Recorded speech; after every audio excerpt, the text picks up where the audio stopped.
This next young lady coming up to speak created a hilarious web series on YouTube called Cuties in the Crowd. And another one is coming, a second one coming out soon called Would You Be My Friend If? Hilarious. Her series calls her comedic genius. It's her first time doing the PEZ show or any essay show. Please welcome Alyssa Vaughan.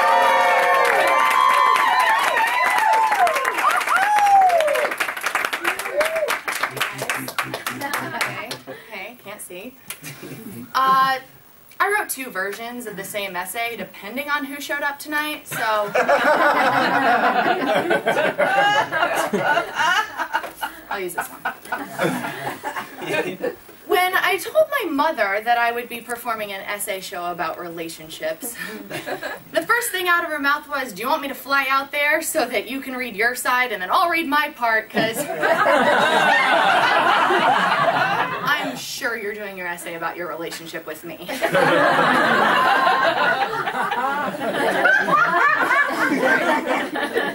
I hated to break it to her, but I responded with, no, that's okay. It's not about you. It's actually about my relationships with boys. Without missing a beat, she said, what boys? Exactly. I mean, I felt like she felt the need to correct me by saying, so it's really about your lack of relationships with boys. I assumed she meant well, but I stood corrected. My mother and I have very different outlooks on relationships with guys. I must point out that she's widowed, divorced, and her last boyfriend was my age. I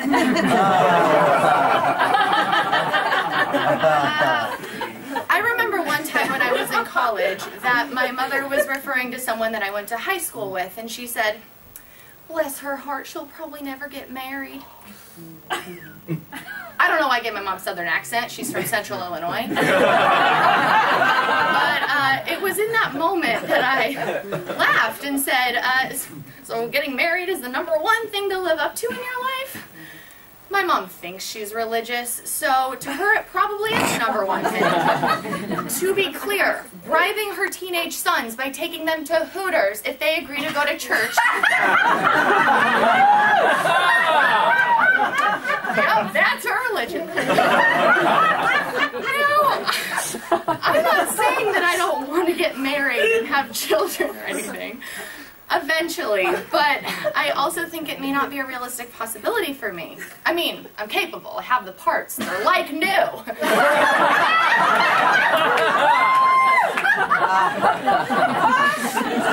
I'm just lacking the immediate desire.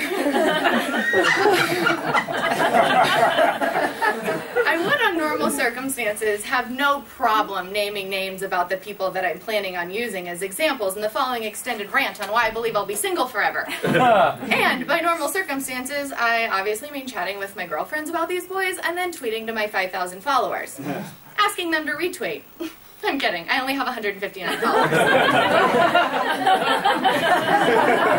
have made the conscious decision in this version to keep these boys' identities private because I'm aware that my balls aren't quite as big as Taylor Swift's. And for those of you who don't know, she name drops in every song about every boy, as if we're all her besties.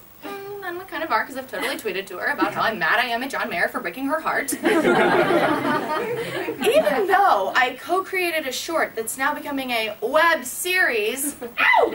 Yeah, and sometimes I get emailed to do audience work without even having to submit.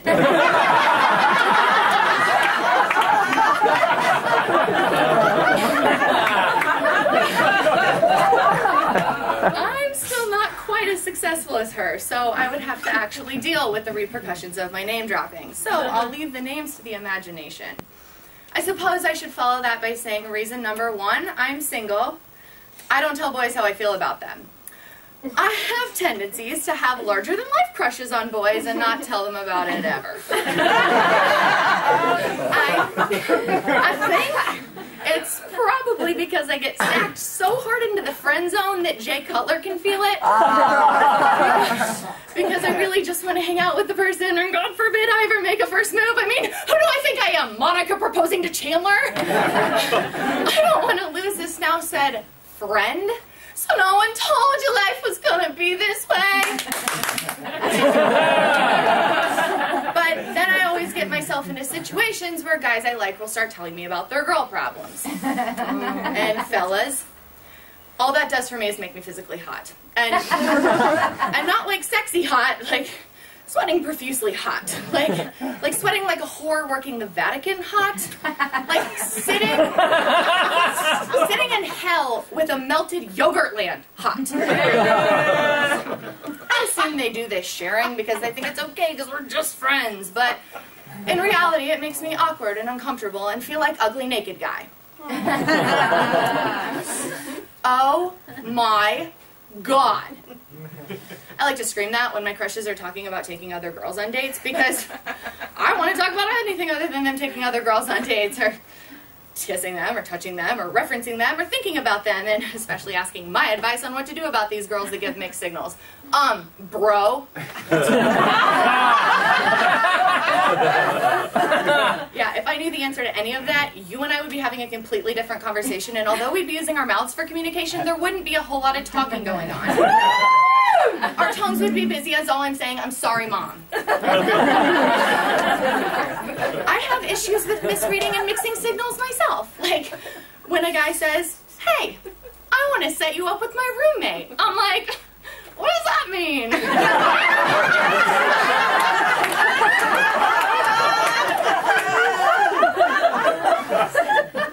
My mind sometimes thinks that they are using this as a test to see if I'll actually do anything with their friends, and if I don't, then that would be considered a loyalty to them, and then they'll love me.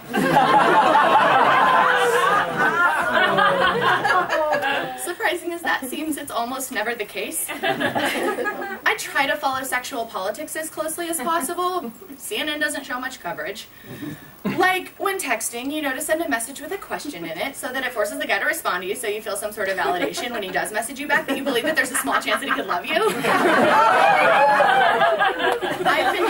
I've been known to hand my phone off to friends with the instructions, make him love me. Yeah,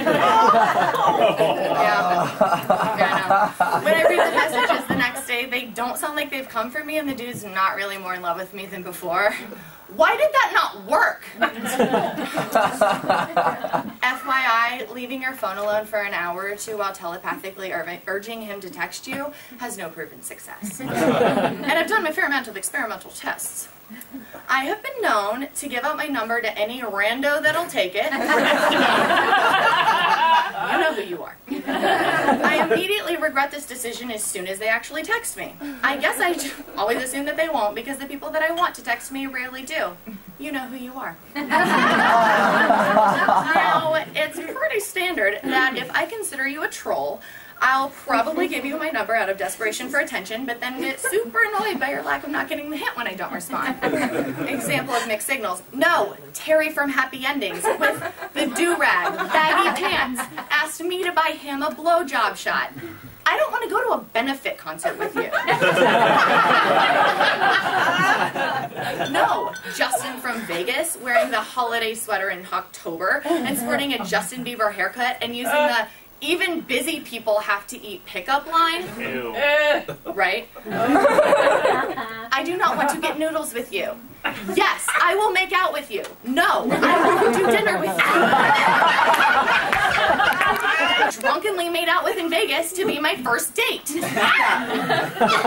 First date? What? Yes, it's true. I've never been on a date with someone that wasn't already my boyfriend. I get it, it's complicated. Let me explain it. I consider a date when a guy says, hey, I want to take you on a date, possibly dinner, and pays for it, with the intention being where both parties are on the same page about having an interest in future dating or a relationship. And this has never happened for me, ever. I know. I slightly enjoy it though because it helps me to win a rousing game of Never Have I Ever.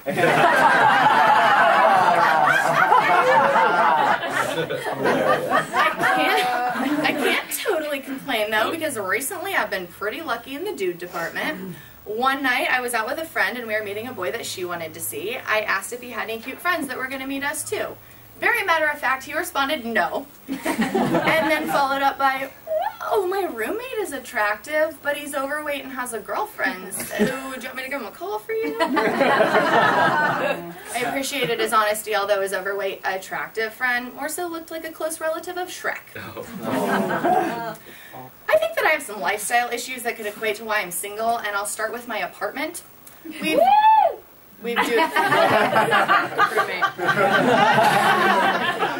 doodled moles, mustaches, and chest hair on our friends' headshots and plastered them all over our main wall like a dry cleaner.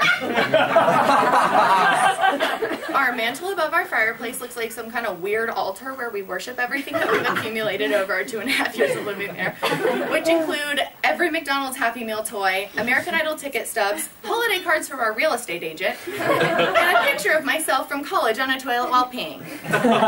That was originally in a photo album, and I don't know how it got out. Our dining room has posters up from a 90s party that we had. We found TV Bopper magazines with posters in them and replaced the heads of Justin Bieber, Taylor Lautner, and Victoria Justice with Jonathan Taylor, Thomas Taylor, Hanson, and Jewel. Some guys might not find that appealing. Aside from my apartment, I have compiled a list of my quirks that could be adorable, but some dudes may have a hard time getting on board with. I'm terrified of sunken ships in the ocean. I looked it up, it's real. I have a phobia of candy wrappers. You know when you have a bag of Starburst and someone eats one and puts the wrapper back in? I suddenly feel barfy, dry heaving occurs, and then I make a list of people in my head that I can't be friends with anymore to distract myself. Also, I watch just about every single television show on the air right now, so my days are pretty full.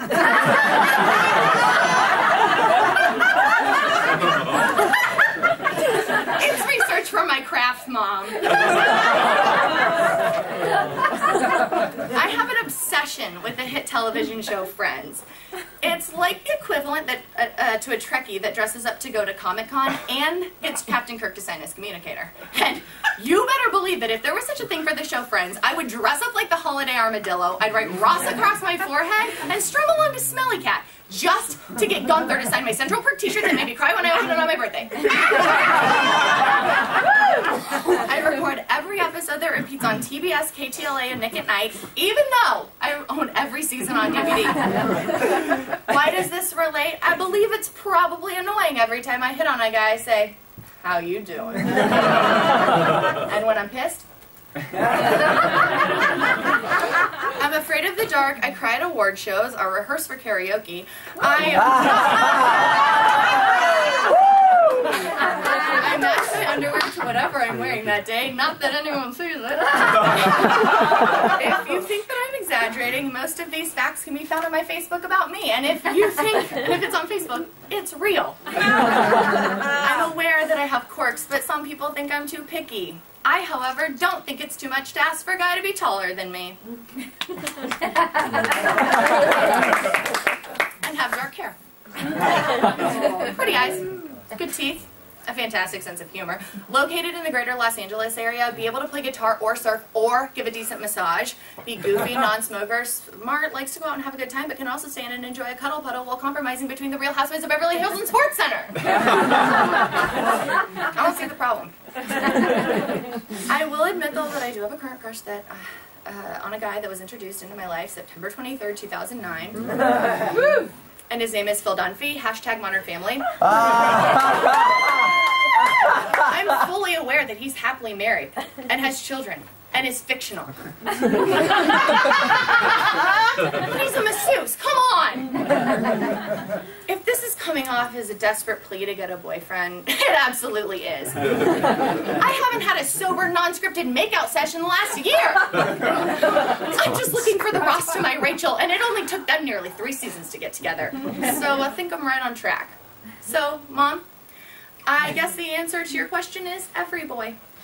In my next essay, I will explain why everything I just mentioned is my mother's fault. The essay will begin by me telling you that my mother asked me what I wanted for Christmas besides a stripper pole and pajama jeans.